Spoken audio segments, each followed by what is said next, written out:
कहते हैं दोस्तों, पति पत्नी का रिश्ता एक ऐसा रिश्ता होता है जो कि बड़ा ही प्यारा, बड़ा ही पवित्र रिश्ता होता है। इन रिश्तों पे हमें एक दूसरे के ऊपर विश्वास करते, भरोसा करते हैं। अगर यही रिश्ते टूट जाए और एक दूसरे के ऊपर से विश्वास उठ जाए, तो आप लोग क्या करेंगे? क्योंकि आज की घटना कुछ ऐसे ही हुआ है। आज की जैसे घटनाएं हो रही हैं, नीला ड्रम वाला हो गया, सोनम की हो गई है। आज की घटना ऐसी ही है दोस्तों। तो दोस्तों, आप लोग इस घटना को जानने के लिए वीडियो को पूरा देखिएगा। हेलो दोस्तों, क्राइम हर कदम में आप लोग स्वागत करते हूँ। मैं आप सबकी सुमन। आज की जो घटना है उत्तर प्रदेश सुल्तानपुर जिले की है। यहीं पर एक गांव लगता है किंदीपुर। यहीं पर एक परिवार रहता है, महेश का परिवार। जो महेश रहते हैं वह अपने परिवार के साथ, अपने माता पिता के साथ काफी खुशहाल तरीके से रहने लगते हैं। जो पिता रहते हैं वह खेती किसानी करते थे, खेती किसानी करके अपने परिवार का भरण पोषण करते थे। इनकी जो जिंदगी रहती है वह ऐसे ही चल रही होती है। इधर धीरे धीरे जो महेश रहते हैं वह बड़ा होने लगते हैं। अब जो महेश रहते पढ़ाई लिखाई करते, साथ ही अपने पिता के साथ खेती किसानी करते थे। इनकी जिंदगी ऐसे ही चलने लगती है। धीरे धीरे अब महेश की जब पढ़ाई लिखाई पूरी हो जाती है, तो जो महेश रहते हैं वह देखते हैं कि जो माँ बाप हैं काफी गरीब हैं। माँ भी हमेशा बीमार ही रहती है, पिता खेती की किसानी ही करते हैं।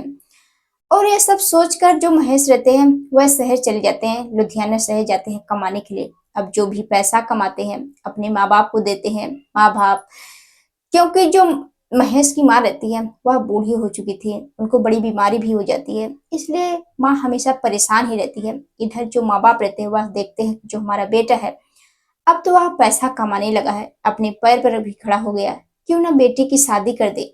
कि माँ भी परेशान रहती है। अब जो पिता रहते हैं ये सब सोचने लगते हैं और अपने बेटे महेश के लिए लड़की देखना शुरू कर देते हैं। देखते देखते उन्हें एक लड़की पसंद आ जाती है जिसका नाम पूजा रहता है। पूजा भी देखने में बेहद खूबसूरत, गरीब परिवार से रहती है, संस्कारी रहती है। अब जैसे ही माँ बाप पूजा को देखते हैं, देखकर पसंद कर लेते हैं, इन दोनों के रिश्ते तय कर देते हैं। और कुछ ही महीने बाद इन दोनों की बड़ी ही धूमधाम से शादी करा दी जाती है। शादी करके पूजा जब अपने ससुराल पहुंचती है, जो ससुराल के लोग रहते हैं वह भी खुश हो जाते हैं। पति पत्नी भी एक दूसरे से काफी खुश हो जाते हैं। दोनों अपनी जिंदगी की शुरुआत करते हैं। अब इनकी जिंदगी अच्छी तरीके से बीतने लगता है। धीरे धीरे ऐसे ही समय बीतने लगते हैं। अब शादी के जैसे ही 3 से 4 साल बीतते हैं, इधर पूजा को एक बेटी पैदा हो जाती है जिसका नाम प्रिया रखते हैं। प्रिया भी देखने में बेहद खूबसूरत रहती है, अपनी माँ पर जाती है। जो घर परिवार के लोग रहते हैं वह भी प्रिया को बहुत ही मानते जाते थे, बहुत अच्छी तरीके से उसकी परवरिश करते हैं। अब धीरे धीरे भी प्रिया बड़ी होने लगती है। इधर जो पूजा रहती है उनको एक बेटा पैदा हो जाता है। अब जैसे ही बेटा घर में पैदा होता है, जो घर परिवार के लोग रहते हैं वह भी काफी खुश जाते हैं कि हमारे घर जो है बेटी भी हो गई है, बेटा भी हो गया, किसी चीज की दिक्कत नहीं है। इधर जो महेश रहते हैं वह भी काफी खुश जाते हैं कि हमारे बेटा और बेटी भगवान ने दोनों दे दिए, अब किसी चीज की जरूरत नहीं है। अब इनकी जिंदगी ऐसे ही चल रही थी। धीरे धीरे समय बीतने लगते हैं। धीरे धीरे जैसे 2-3 साल बीतते हैं, इधर पूजा को फिर से एक बेटी पैदा हो जाती है। अब उनके 3 बच्चे हो जाते हैं, 2 बेटी और एक बेटा। अब इनकी जिंदगी ऐसे ही चलने लगते, धीरे समय बीत रहे थे। इधर जो महेश के पिताजी रहते हैं उनकी एक्सीडेंट हो जाता है और उनकी मृत्यु हो जाती है। ये सब जैसे ही होता है तो जो महेश रहते हैं उनके ऊपर घर की सारी जिम्मेदारियां आ जाती है, क्योंकि पिता भी दुनिया से छोड़कर चले गए। अब माँ की जो है जिम्मेदारी, बच्चों की, पत्नी की, घर की देख रेख करना। अब ये सब चीजें देखकर जो महेश रहते हैं वह बेहद परेशान हो लगते हैं कि हमारी जो बेटी है वह भी धीरे धीरे बड़ी हो रही है, बेटी की शादी ब्याह करना। अब ये सब चीजें देखकर जो महेश रहते हैं वह काफी टेंशन में आ जाते हैं और वह भी हमेशा परेशान रहने लगते हैं, बीमार रहने लगते हैं। इसलिए सोचते हैं क्यों ना हम घर चले। वह लुधियाना में रहकर जो मेहनत मजदूरी करते थे।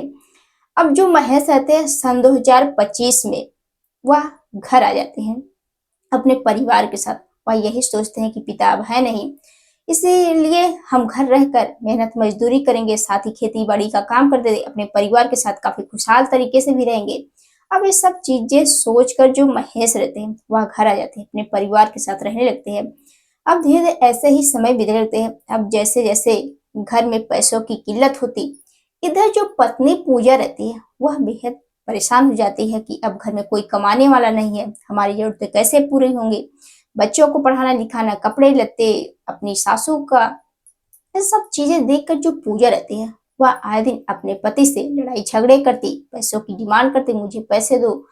अब ये सब चीजें देखकर जो महेश रहते हैं, अब घर रहकर ही वह जो है मेहनत मजदूरी करने के लिए सुबह ही खाना पीना खाकर चले जाते थे और शाम को ही घर वापस आते थे। ये सब चीजें देखकर जो पत्नी रहती है वह तभी उनके पड़ोस के रहने वाले डंगर यादव, जो कि अक्सर उनके घर आना जाना रहता है, और जो डंगर यादव रहता है वह गांव से कुछ दूरी जाकर जो है एक दुकान खोल रखी थी और वो काफी अच्छा पैसा भी कमाता था। अब इधर जो डंगर यादव रहता है, जब भी उसे फुर्सत होते दुकान से घर आता तो अक्सर वह पूजा के घर आता था। अब जब घर आता दोनों बातचीत होती, हंसी मजाक होते, क्योंकि रिश्ते में देवर भाभी लगते थे। अब ये सब चीजें जब होती, धीरे धीरे इन दोनों में नजदीकियां बढ़ने लगती है। इधर जो डंगर यादव रहता है, अब भी पूजा जब भी जो जिस चीज की डिमांड करती, पैसों की, कुछ खाने पीने की, तो जो डंगर यादव रहता है वह सब कुछ डिमांड को पूरा करता, पैसे भी देता था। अब जो पूजा रहती है वह डंगर यादव से इन दोनों को प्रेम प्रसंग चलने लगते हैं। इधर जब पति घर से बाहर रहते तो अपने घर बुलाकर ये दोनों एक दूसरे के साथ संबंध बनाते थे। अब ऐसे ऐसे जो है समय बीतने लगता है। अब इधर जो पति रहते हैं वह बेहद परेशान हो जाते हैं कि जो हमारी पत्नी है, क्योंकि वह जब भी घर से घर आते तो देखते अक्सर हमारी जो पत्नी है फोन पर लगी रहती है। अब ये सब चीजें देखकर जो महेश रहते बेहद परेशान हो जाते हैं कि जो हमारी पत्नी है आखिर किससे बात कर रही है, हम तो घर पर ही है। तो जो महेश रहते हैं जब भी घर आते पत्नी से इसके बारे में पूछताछ करते, तो जो पत्नी रहती वह हमेशा कोई ना कोई बहाना करके टाल देती थी कि मैं अपने मायके फोन करके बात कर रही हूँ, अपनी बहन से बात कर रही हूँ, भाभी से बात कर रही हूँ।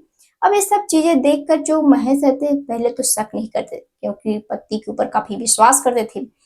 अब धीरे धीरे जैसे जैसे 2-3 महीने बीतते हैं, एक दिन जो महेश रहते हैं, यह घटना सितंबर की है, सन 2025 सितंबर महीने की।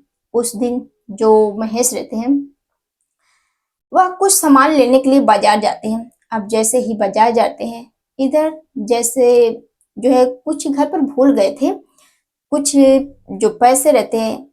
अब जैसे ही वह घर लौट कर आते हैं कि पैसे लेने के लिए, इधर देखते हैं कि जो उनकी पत्नी है पूजा और जो डंगर यादव है प्रेमी, ये दोनों एक दूसरे के साथ आपत्तिजनक स्थिति में है। ये सब चीजें देखकर पति को काफी गुस्सा आ जाता है और जो पति रहते हैं इन दोनों को कई थप्पड़ भी लगाते हैं, गाली गलौज करते हैं और अपने घर से भगा देते हैं। कहते हैं कि आज के बाद तुम मेरे घर दिखाई मत पड़ना।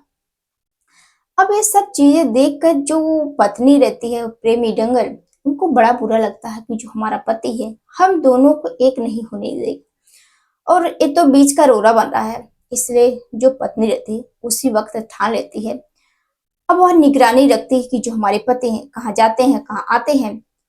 तभी जो इधर महेश यादव रहते हैं वह बुधवार को वह शाम के समय सब्जी लेने के लिए जैसे ही मार्केट पहुंचते हैं, इधर जो पत्नी रहते वह तुरंत अपने प्रेमी डंगर यादव के पास फोन करते हैं और सारी बात बताते हैं कि जो हमारे पति हैं वह मार्केट गए हुए हैं सब्जी लेने के लिए, वह लोकेशन भी भेजती है।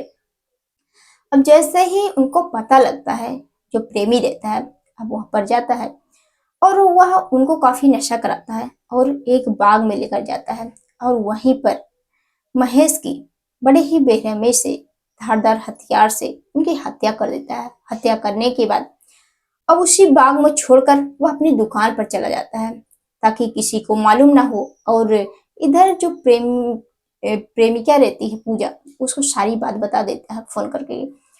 अब धीरे धीरे जैसे ही सुबह होता है तो जो गांव के लोग रहते हैं अब जैसे ही बाहर जाते हैं घूमने टहलने के लिए, क्योंकि गर्मी का महीना है, अब जैसे ही जाते हैं तो देखते हैं वहां पर महेश यादव की किसी ने बड़ी बेरहमी से उनकी हत्या कर दिया। अब जैसे गांव के लोग ये बात सुनते हैं तुरंत घर आकर बताते हैं पत्नी पूजा से। अब जो पत्नी रहती है वह जो है दिखावा करने के लिए अब बहाना, कोई ना कोई बहाना लेकर दौड़ी भागते हुए लोगों को दिखाने के लिए रोती हुई बिलखती हुई वहां पर जाती है कि आखिर हमारे पति की किसने हत्या कर दिया। अब पत्नी का रो रो कर बुरा हाल रहता है, माँ का अलग ही बुरा हाल रहता है, क्योंकि जो उनके पति हैं कुछ महीने पहले छोड़कर उनको चले गए। अब जो पत्नी रहती है वह भी अपनी चूड़ियां फोड़ती है, अपनी सिंदूर धोती है, खुद ही कभी कभी दिखावा करने के लिए बेहोश भी हो जाती है। अब ये सब चीजें देखकर गांव वालों को पत्नी के ऊपर शक ही नहीं होता है। अब लोग यही परेशान थे कि आखिर किसने महेश की हत्या कर दी। अब लोग परेशान थे, तभी तुरंत नजदीक जो गांव के लोग रहते हैं तुरंत नजदीकी पुलिस थाने फोन करके बता देते हैं कि साहब ऐसी ऐसी बात हो गई यहाँ पर। अब जो पुलिस वाले रहते हैं जैसे वहां पर पहुंचते हैं और उस लाश को पोस्टमार्टम के लिए भेज देते हैं और सभी से पूछताछ करते हैं। तो जो पत्नी रहती है वह साफ साफ मना कर देती है कि साहब मुझे कुछ भी नहीं मालूम कि जो हमारे पति हैं शाम के समय वह तो सब्जी लेने के लिए गए थे, हमें नहीं मालूम कि हमारे पति की किसने बड़ी बेरहमी से हत्या कर दी है। अब जो पुलिस वाले रहते हैं वह भी बेहद परेशान गांव के लोगों से पूछताछ करते हैं। अब जैसे ही गांव के जो लोग रहते हैं वह पुलिस वालों से बताते हैं कि जो पूजा यादव है गांव के ही डंगर यादव से इन दोनों के जो प्रेम प्रसंग चल रहे हैं, हो न हो जो पत्नी है यही सब कुछ करवाई है। अब इधर जो पुलिस वाले रहते हैं तुरंत डंगर यादव के पास जाते हैं और उसे पकड़कर पूछताछ करते हैं कि तुम सच सच बताओ। अब जो डंगर यादव रहता है वह टूटता है और सारी सच्चाई बताने लगता है कि हाँ साहब हमारे पूजा यादव के यानी जो पूजा रहती है उसके साथ प्रेम संग चल रहे हैं, हम दोनों एक दूसरे के साथ शादी करना चाहते हैं, एक दूसरे के साथ रहना चाहते हैं, लेकिन जो पति है वह बीच का रोड़ा बन रहा है। वह आए दिन हम दोनों को रोक टोक लगाता मिलने के लिए, बातचीत करने के लिए। इसलिए कई दिनों से हम महेश की निगरानी में रखे हैं कि महेश को कब पाए और उनकी हत्या कर दे। अब ये सब चीजें देख पुलिस वाले सुनते हैं, तुरंत इधर जो पत्नी रहती है, अब पुलिस का अंतिम यानी सॉरी पति का अंतिम संस्कार होने जा रहा है और जो पुलिस वाले जैसे ही घर पहुंचते हैं इधर पत्नी पूजा का और प्रेमी डंगर को दोनों को पकड़कर गिरफ्तार करके जेल भेज देते हैं। तो दोस्तों आप लोग इस घटना के बारे में क्या कहना चाहते हैं कमेंट बॉक्स में जरूर बताइएगा। आप लोगों को यह कहानी पहुंचाने का मकसद किसी को परेशान करना नहीं बल्कि आप लोगों को जागरूक करना है, सचेत करना है कि आप लोग भी ऐसे ऐसे घटनाएं से बचे, अपने घर परिवार वालों को बताएं, क्योंकि आज के जमाने में किसी भी व्यक्ति के ऊपर विश्वास नहीं कर सकते। तो दोस्तों मिलते हैं नेक्स्ट वीडियो में, तब तक के लिए जय हिंद जय भारत।